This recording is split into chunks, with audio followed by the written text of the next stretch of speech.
Hello there and welcome to Laurence Plays Factorio Space Age. In the last video I talked about how I'd flown over to Fulgora and the sort of things I've been doing on this planet in order to get all the different resources out and then start making the next science packs. Well, that's gone quite well. I've made the holmium over here and I'm making plenty of holmium science packs, and that's filled up my rocket system over here, so that's going really well. But in the meantime I also had a bit of a look into recycling and the quality system, so I thought we'd take a bit of a look at that. Recycling is an interesting process. Things will go into one of these recycler machines and then 25% of the ingredients for that thing will come out. So for example, if you put in a blue circuit, well, a blue circuit takes 20 green circuits, 2 red circuits and some sulfuric acid. The acid is ignored because it's a liquid and we don't know what to do with that. There's no liquid inputs or outputs on recyclers. But the other two, you get 25% of that stuff out. So you'll get 5 green circuits and on average half a red circuit. Well, it's on average for both of them. So you'll get those things out and they can then be passed over and you can do whatever you want with them. If you put in something that can't be built in an assembly machine, like an iron plate, which is made in a furnace or possibly a foundry, then in that case you have a 25% chance of getting that thing back. And that means you can use a recycler to get rid of stuff that you don't want. So for example, on Fulgora, I have an enormous amount of ice and solid fuel coming out, and concrete as well, and I don't really have anything that I want to do with those, and so they get passed over into the recycling machines, and then they get just destroyed, or potentially destroyed. So the iron might go in here, an iron plate could go in here, or plastic could go in here, and then it may or may not come out the other side. If it does come out the other side, you can just feed it back round to the input, and again there's a 25% chance of it coming back out. So every time you send a load of iron plates through, you'll get a quarter of them back. And so they're quite good for getting rid of things you don't want, or breaking things down that you do want into simpler components. For example, on Fulgora, your initial recycling, when you turn the scrap into stuff, you do get blue circuits out, and apparently you get a few red circuits out, although I'd forgotten about that. But you don't get any green circuits out, but we do need those for making stuff on this planet. And so you can get green circuits by running some of your blue circuits into your recyclers, and then green circuits will come out on the other side. So it's quite handy. It allows you to get other things. Or you can also put in cogs in order to get back iron plates. You can put in copper cable in order to get back copper. So all of these things, you can use it to break down to get the raw ingredients back. You can then use to make other things on the planet. So the recyclers are quite powerful. However, where they really come into their own is when you come along and you put these quality modules in them. And I touched on quality very briefly in the last video, but the idea is that when you build something with quality modules, you get a slightly better version of it out. So, for example, looking at a gun turret in the Factoriopedia, you see it's got these two diamond icons, the blue diamond icons. If I hover over this one, you can see that if I get a higher quality turret out, then I get an uncommon one has 520 health, a rare one has 640, and so on. They also get a bit of a range boost, so you go from 18 to almost 20, to 21.5, 23, 27, as you go up and up the tiers of quality. Now, you're not going to get a gun turret out of one of these recycling machines because, well, where would you? How? You can't. Nothing is made from gun turrets, so it won't magically turn something else into a gun turret.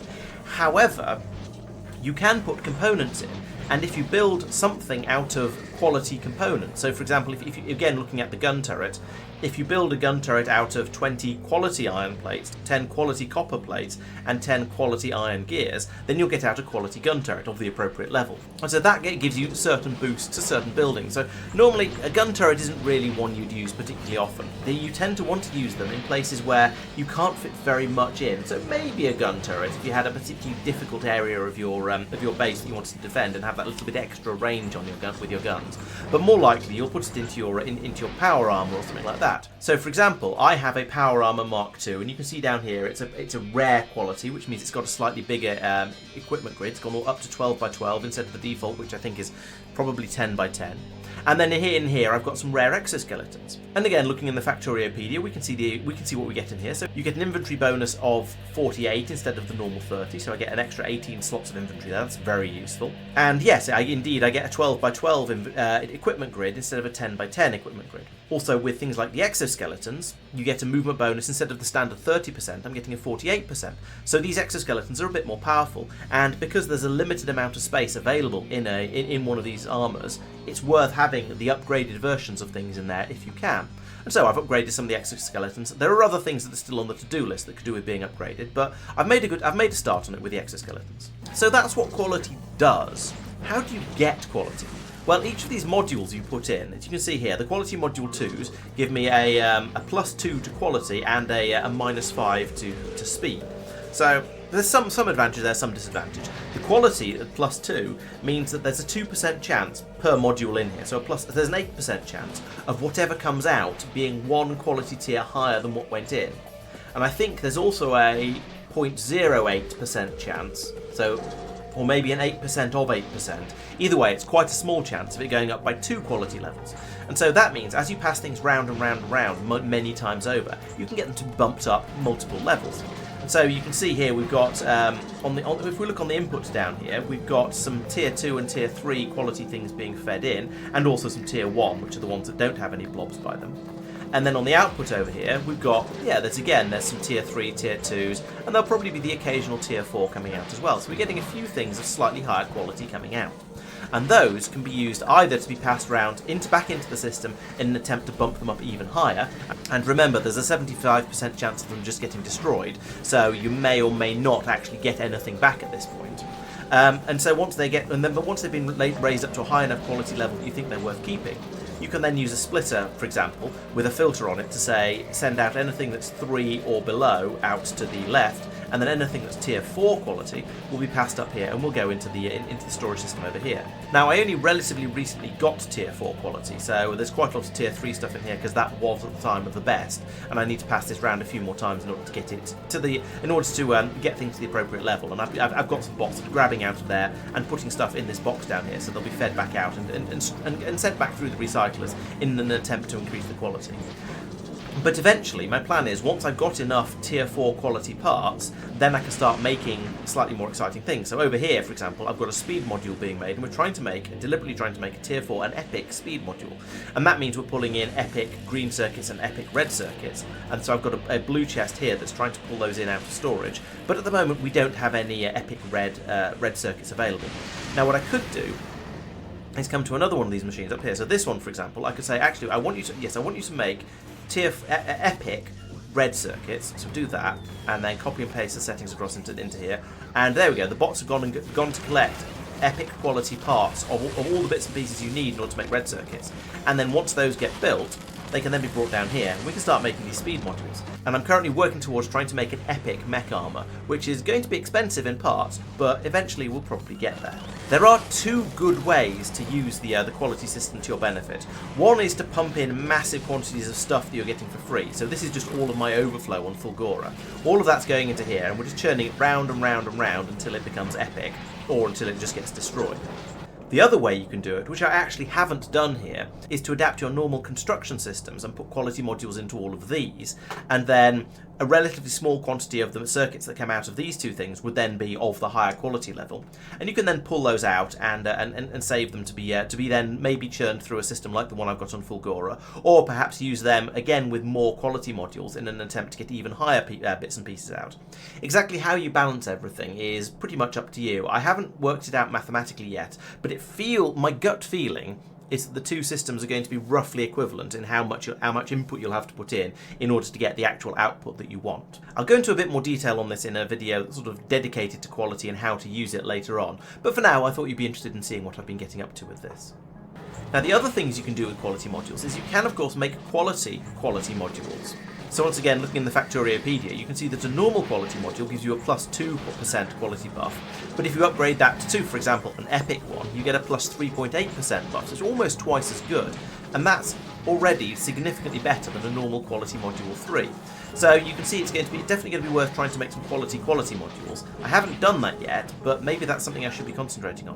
When I have been making quality modules, which is done over here, I do have the best of the quality modules I had at the time in there. So I have actually made some rare and some uncommon quality module 1s, and then also made, one more quality module 2 uncommon.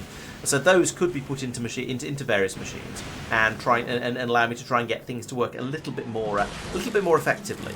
And so I probably should go through all of these and upgrade the modules. But until so far, I've been putting them into the machines down here. So you can see I've got my tier 3 quality modules in this recycler and tier 2s in the next few. So those are going to be churning out. Well, there's a higher chance of these churning out higher quality things. You see there was a tier 3 battery going up there, and there's a lot more stuff coming out besides. So in this one, for example, we have a quality buff of almost 13%. So there's a 13% chance of anything that comes out being a tier 2, and then a, I don't know, and then a 13% chance of a 13% chance of it being a tier 3, and so on all the way up.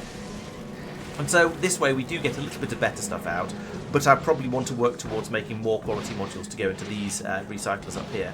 Problem is, getting quality modules is also quite an expensive process, because to make the tier 2 quality modules, you need red and blue circuits of the appropriate quality level, which is expensive in and of itself, and then a quality module of the appropriate quality level in order to guarantee that you get the quality module of that level out.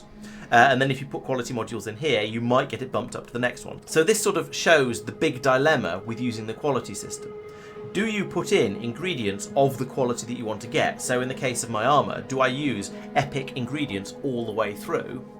Or do I use perhaps rare ingredients all the way through and put quality modules in the machine, but then accept that I'm probably going to have to recycle the armour that gets made at least a few times before I actually get out the high quality one? But it's probably significantly cheaper to make that initial attempt at building one with the tier 3 components in it. So it's a difficult balancing act to decide where to go in there, and it depends a bit on how lucky you feel. And most of the time in Factorio, you don't really want to be going on how lucky you feel about something, because it's mostly meant to be a sort of a deterministic game, rather than just sort of throwing a guess at it and seeing what happens. So it's a bit of a weird feeling. Most of the time, when it's stuff you're bulk producing, like these accumulators up here, you go, okay, well, I'll just put the quality modules in, and then I'll have a few that are slightly better, and we'll use those, and that's quite nice. But you're putting down a whole field of them, so percentage-wise, it just works. When you're only trying to make one thing, then it feels a bit weird trying to roll the dice on it, and it doesn't feel very Factorio.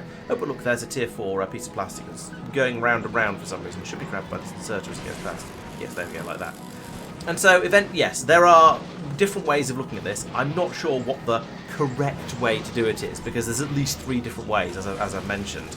Perhaps I need to do some maths on it, but at the moment, I think I'm just going to leave these machines running. I'll try and upgrade the quality modules, and maybe I'll try to think about making a mech suit with tier 3 components and some quality modules, and just see if I get lucky.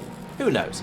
Come along to the stream to see how this goes. I'm streaming every Monday and Wednesday, except for next week, actually, when I should be streaming on the Sunday at the beginning and end of it, because it's another show week, and therefore I'm not going to be around all week as I normally would be. But after that, I'll be back to the Monday and Wednesday streams every week. So, as ever, thank you very much for watching. I hope this quick look into how things have been going on Fulgora with the quality system has been interesting. And come back next time when I shall be talking about Vulcanus. I'll see you then. Bye-bye.